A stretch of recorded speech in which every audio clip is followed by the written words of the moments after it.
Next theorem है हमारे पास एफ मर्टेंस लेमा। स्टेटमेंट है for each n greater than equal to 1 summation mu d D divide N.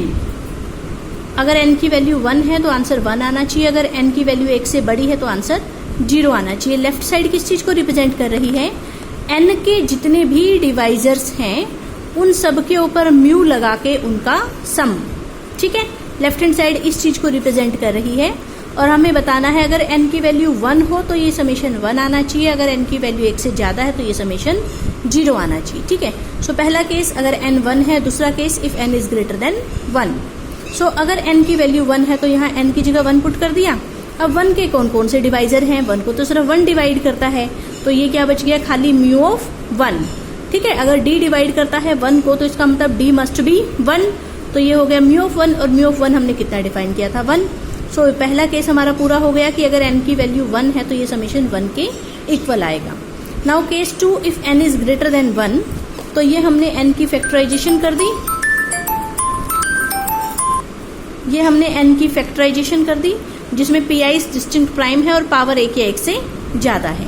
ठीक है, अब हमने क्या किया, इस चीज को 1 मिनट के लिए f ऑफ n नाम दे दिया। ठीक है, अब हम ये ऑलरेडी प्रूफ कर चुके हैं कि mu is a multiplicative function, क्योंकि म्यू मल्टीप्लिकेटिव फंक्शन है और म्यू का ही समेशन हो रहा है तो f भी क्या आ गया? एक मल्टीप्लिकेटिव फंक्शन।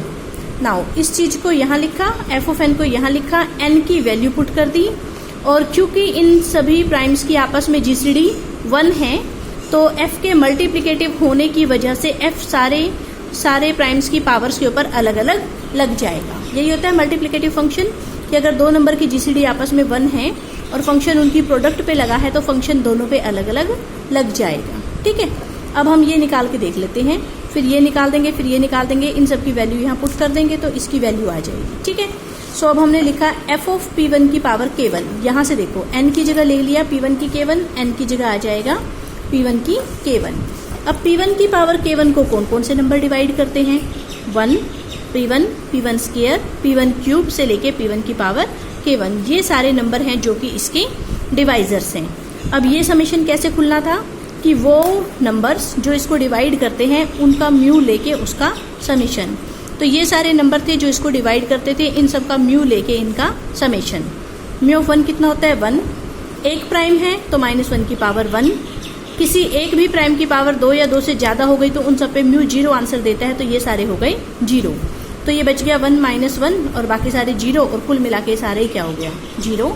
सो f p1 की पावर k1 पे 0 आंसर दे रहा है, ये 0 हो गया, एंड 0 इंटू समथिंग 0।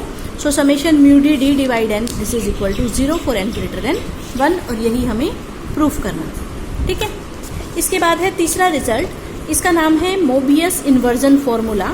स्टेटमेंट है if g of n equal है summation f of d d divide n के। ठीक है, अगर g ऑफ n इक्वल है summation f of d d divide n के, वेयर d किसको रिप्रेजेंट करता है? Positive divisor of n। n क्या है? कोई भी positive integer, then f of n इसके इक्वल आना चाहिए। ठीक है,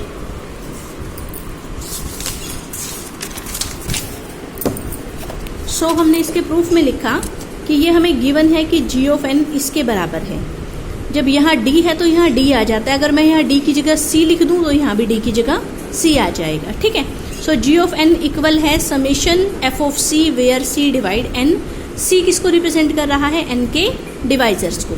ठीक है, तो यहाँ मैंने n की जगह n बाई डी कर दिया, यहाँ भी n की जगह क्या हो गया? n बाई डी, बाकी सब वैसे का वैसा। ठीक है, फिर मैंने क्या किया, इसकी वैल्यू निकाल रही हूँ मैं जो हमारी राइट हैंड साइड थी। ठीक है, समेशन ऐसे कैसा, म्यू डी ऐसे कैसा, g of n by D की ये वैल्यू उठाकर यहाँ पुट कर दी, दोनों समेशन इकट्ठे लिख दिए, बचा क्या? Mu D f of c।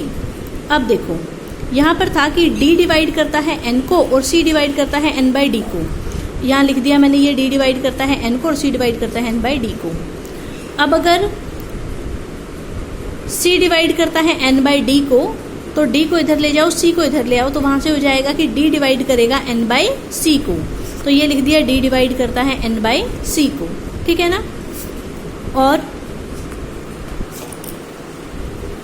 ठीक है, और d डिवाइड n की जगह हमने लिख दिया c डिवाइड n। ये कैसे आया? देखो c डिवाइड करता था n बाई डी को, तो n बाई डी कैसा दिखेगा? c का मल्टीपल टाइप का दिखेगा, so n by d is equal to c into t. यहाँ से n कितना आ गया, डी सी टी। इसका मतलब n is a multiple of c, इसका मतलब c भी डिवाइड करता है n को।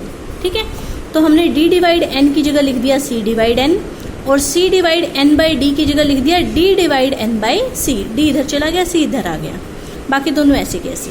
ठीक है, अब इस समेशन में सी एन को भाग करता है, हो सकता है सी एन से छोटा हो सकता है सी एन के बराबर हो। तो हमने इनके दो टुकड़े बना दिए, सी एन से छोटा है वो अलग रख दिया और सी एन के बराबर है वो अलग रख दिया। बाकी सब वही का वही है, सिर्फ सी डिवाइड एन के फर्दर दो हिस्से बना दिए। सी लेस देन एन वाले डिवाइजर इस ब्रैकेट में रख दिए और सी इज इक्वल टू एन वाला डिवाइजर इस ब्रैकेट में डाल दिया। ठीक है, उसके बाद ये समेशन ऐसे का ऐसा। अब ये समेशन किस पे चल रहा है, डी पे, तो एफ ऑफ सी बाहर आ गया, क्या बचा, summation mu of D, D divide N by C. यहाँ पर सी की वैल्यू तो एन हो गई, सी एन को भाग कर है लेकिन सी की वैल्यू एन है, तो बस यहाँ पे सी की जगह एन पुट कर दिया, यहाँ सी की जगह एन पुट कर दिया, तो ये आ गया एफ ऑफ एन, ये तो बाहर आ गया, और सी की जगह एन पुट किया तो एन बाई एन हो गया 1, तो डी डिवाइड करता है 1 को, और ये म्यू ऑफ डी। और ये तो समेशन खत्म ही हो गया, क्योंकि समेशन तो तब होता जब कुछ ज़्यादा टर्म्स होती है, एक से ज़्यादा टर्म होती है, लेकिन यहाँ तो सी की वैल्यू एन है, एक ही है, तो ये वाला समेशन तो ऑटोमेटिकली खत्म हो गया। और इस पूरे में हमने सी की जगह एन पुट कर दिया। ये एफ ऑफ एन इस समेशन से बाहर क्यों आया, क्योंकि समेशन चल रहा है डी के ऊपर, तो एन वाली टर्म बाहर आ सकती है। ठीक है, उसके बाद ये ऐसे कैसा, ये ऐसे कैसा, और summation mu of D, D divide 1 इसकी वैल्यू आ जाएगी। देखो डी 1 को भाग कर रहा है, 1 को तो कौन भाग कर सकता है, सिर्फ 1 ही भाग कर सकता है, तो डी की वैल्यू कितनी आ गई 1, तो ये हो गया म्यू ऑफ 1। ठीक है, म्यू ऑफ 1 हमारा कितना आता था 1। अब इस वाले समेशन को देखो कि इसकी वैल्यू 0 क्यों आई, इस वाली ब्रैकेट की वैल्यू 0 क्यों आई, क्योंकि हमने ये रिजल्ट पढ़ा था पीछे, ये वाला summation mu of D, D divide n 0 आता है अगर एन की वैल्यू 1 से ज़्यादा हो। डी जिसको भाग कर रहा है अगर उसकी वैल्यू 1 से ज़्यादा हो तो समेशन म्यू ऑफ डी 0 आ जाता है। अब यहाँ हमें देखना है कि समेशन म्यू ऑफ डी 0 आएगा अगर डी जिसको भाग कर रहा है वो 1 से बड़ा हो, मतलब कि n बाई सी अगर 1 से बड़ा हो। अब क्योंकि c छोटा था n से, c छोटा है n से, तो 1 छोटा है n बाई सी से, c हमारा जो है इस तरफ आ गया, इसका मतलब n बाई सी बड़ा है 1 से।